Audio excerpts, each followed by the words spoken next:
Okay, this is Walter Knight back with the question, Jesus, when will you be returning? In part five, I'm going to be dealing with famines. We already had gone through nation against nations and kingdoms against kingdoms, and now we're going to get into famines. And then there's more pestilence and earthquakes to follow, but we're going to be dealing with that in part six.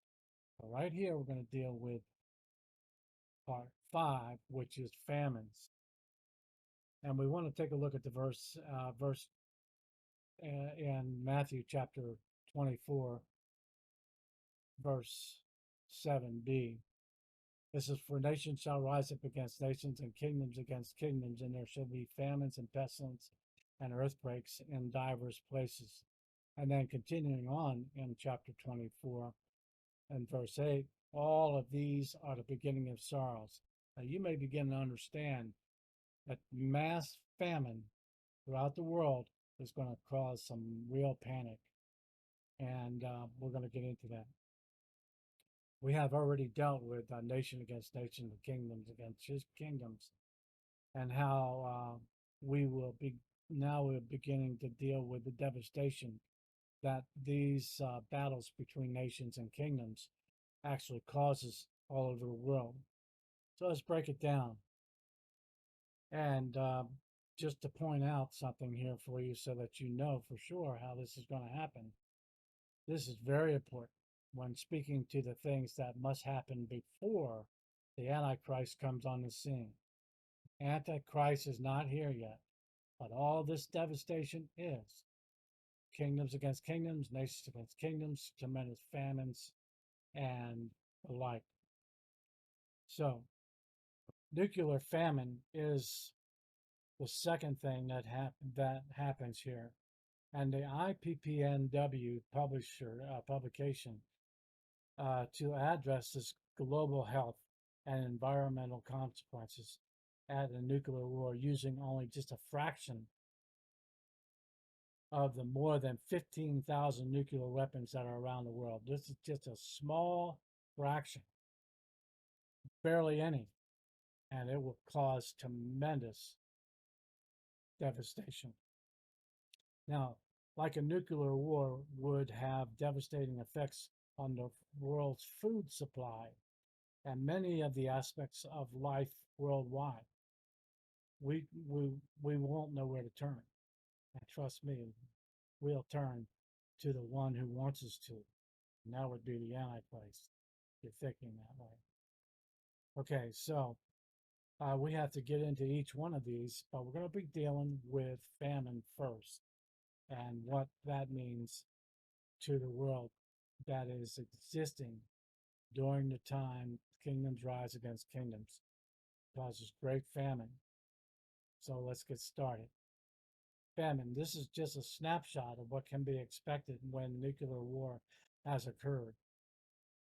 When it's happened, this is what you can expect. Even the very limited nuclear war involving less than 0.5% of the world's nuclear weapons would be enough to cause a catastrophic global climate disruption and a worldwide famine, putting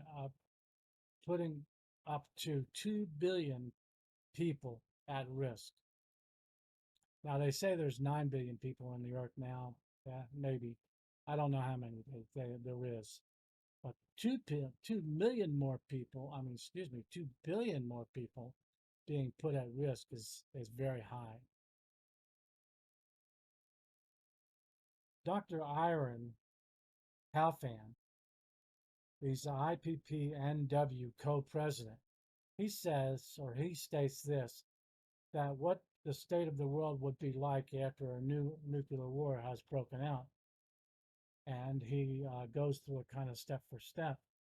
The corn production in the U.S. would decline to the average of 10% the entire decade, and for the most severe decline, it would be almost in the neighborhood about 20% in 5 years.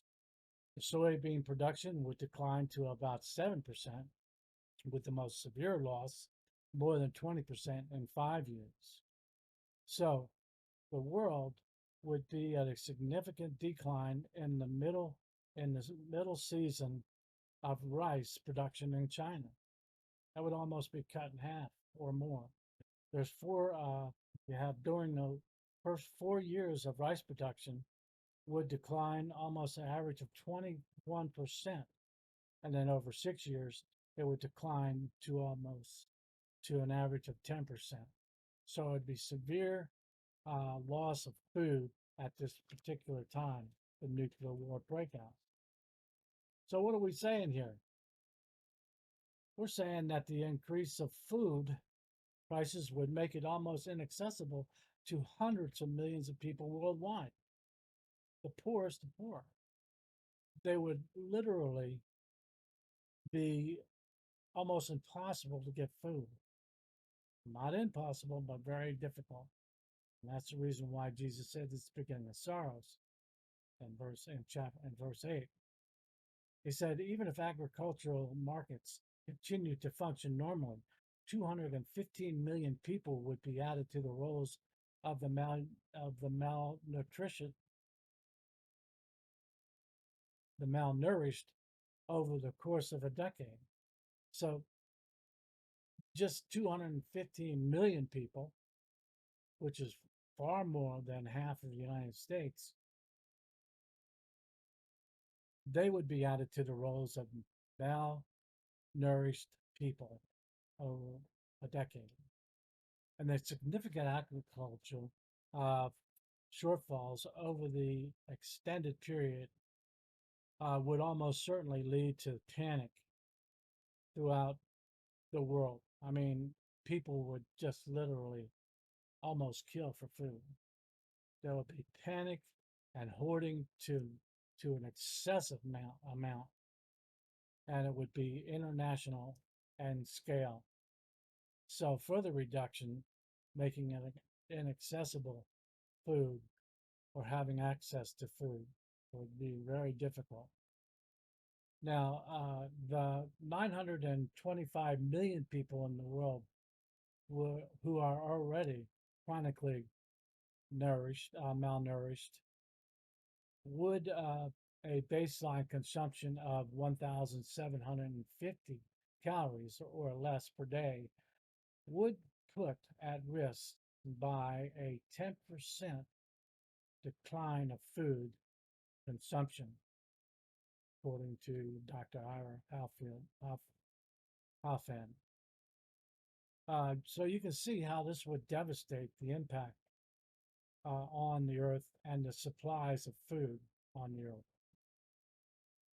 Famines are a big part of what Jesus says. This is going to take place before the Antichrist even gets here, because nuclear war has broken out between nations and kingdoms, and has caused famines and also pestilence and earthquakes. But we'll deal with that in part 6. So cost of food would soar out of control. Hoarding would be out of control. People would keep back food from everyone. And these would be the effects of famine, but there's still a lot more to come. And let me tell you that John in Revelation chapter 6 speaks to this when he says, and I heard a voice in the midst of the four beasts, a measure of wheat for a penny, and 3 measures of barley for a penny, and see thou hurt not the oil and the wine. This is a devastating time, and everyone who hopes to get out of here before tribulation doesn't know that this is coming, but it is coming, and Jesus is telling us about it. So, just to keep this study within reason, let me just stop here, and we'll be dealing with the pestilence and earthquakes, and then in diverse places. We want to look at that, and we'll be looking at those in part 6. So you have a good time from here until then, and I'll see you next week. Lord bless.